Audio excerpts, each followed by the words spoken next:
Greetings and welcome to Newzim TV. I am Makanaka Masenyama. Stories making the headlines. President Emerson Mnangagwa and his government ignore tobacco farmers' US dollar pleas. In the courts, speeding cyclist kills pedestrian. In business, 60th edition of ZITF kicks off in Bulawayo. And in sports, troubled Premiership giants Dynamos fire coach. Now for the news in greater detail. Cabinet on Tuesday ignored pleas by tobacco farmers to be paid in US dollars. This follows an unpopular government decision to pay producers in the much resented RTGS dollars, whose value keeps depreciating when compared to the much stable greenback. Government this year abandoned the system, which will now see 30% of the favored US dollar and being retained by the central bank, while the remaining 70% is paid to farmers in RTGS dollars at the prevailing interbank rate. At a post-cabinet briefing Tuesday, Information Minister Monica Mnangagwa merely touched on tobacco deliveries to the market, but did not give any hint on whether the concerns of producers were ever discussed. 31 contractors and 36 auction floor buyers had been licensed to operate. There has been a gradual increase in daily deliveries at most selling points. Prices are expected to firm up after Easter holidays. The Harare City Council has pleaded with the central bank to urgently release much-needed foreign currency to companies that import water treatment chemicals amid revelations that the authority is now left with chlorine gas stocks that will only last 2 days.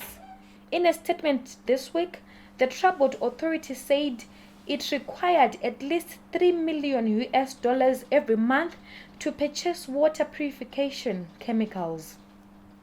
Harare has been plagued by waterborne diseases such as cholera and typhoid, with more than 50 people dying last year of cholera. Harare water has been condemned by private groups as unsuitable for consumption even after treatment. Opposition Free Zim Congress leader Joseph Busha has urged government to stop destroying people's homes and their livelihoods following reports authorities were demolishing homesteads to pave way for road construction to connect Murewa and Macheke in Mashonaland East. This is after government has started destroying farmland and homes for the project to begin. Busha spoke to Newzim TV on Sunday.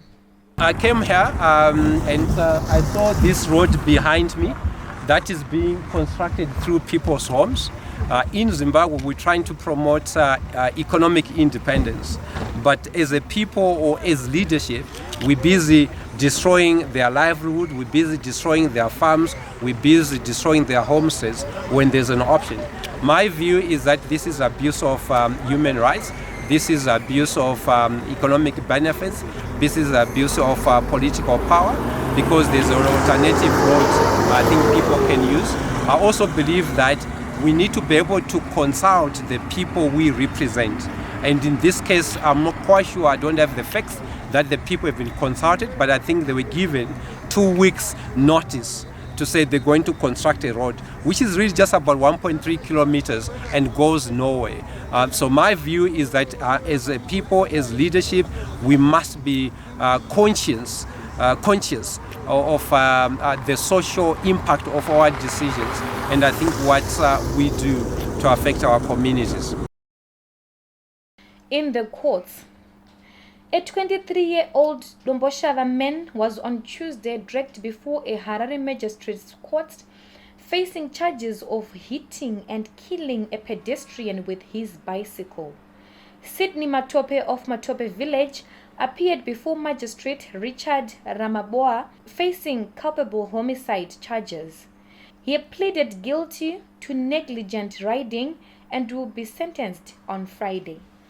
In another case of road negligence, MDC Secretary General Douglas Monzora has been freed of a case in which he was being accused of causing a road accident that resulted in damages to one Onesimo Mujinge's vehicle. Monzora was freed after a witness in the matter failed to turn up for trial. The MDC chief administrator is, however, still being charged with failure to insure and license his car, an offense that came out when the road accident occurred. He is currently on free bail. In business, the 60th edition of the Zimbabwe International Trade Fair kicked off in Bulawayo on Tuesday, with Belarus making its maiden participation, while the United States of America is also exhibiting after a 3-year hiatus. Belarus' participation in Zimbabwe's premier business showcase follows President Emmerson Mnangagwa's recent visit to the country, in line with his bid to attract foreign investment into the country. A total of 435 exhibitors are participating at this year's ZITF, which will run from 23 to 27 April.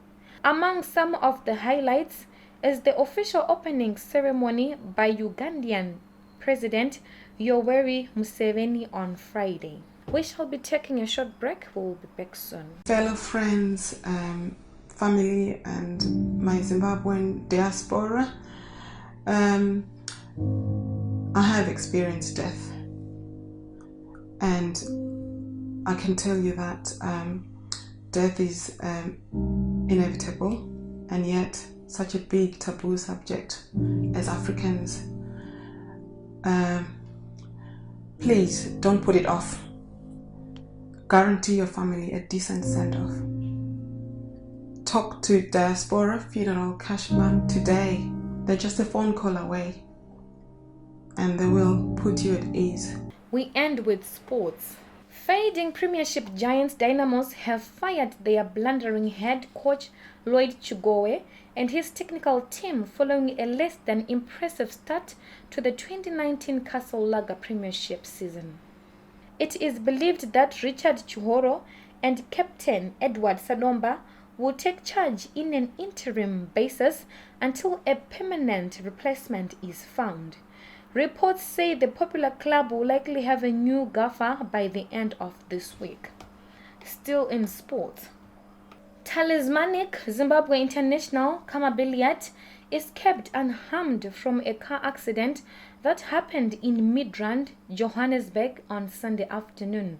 The car crash happened soon after Kaizer Chiefs returned from Port Elizabeth, where the talented forward scored a spectacular goal during his team's 4-2 victory over Chippa United in a Nedbank Cup semi-final at Nelson Mandela Bay Stadium. The club, however, was relieved to learn that Billiat didn't even need to go to hospital despite the damage to his Infiniti SUV. To end this news bulletin, here is a recap of headlines once more.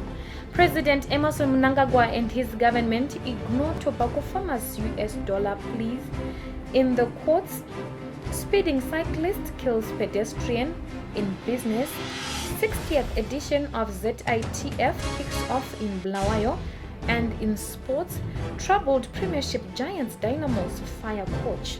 Reporting for newszimbabwe.com, I am Makanaka Masenyama. For this and more stories, do visit our website www.newszimbabwe.com and our YouTube channel, News and TV.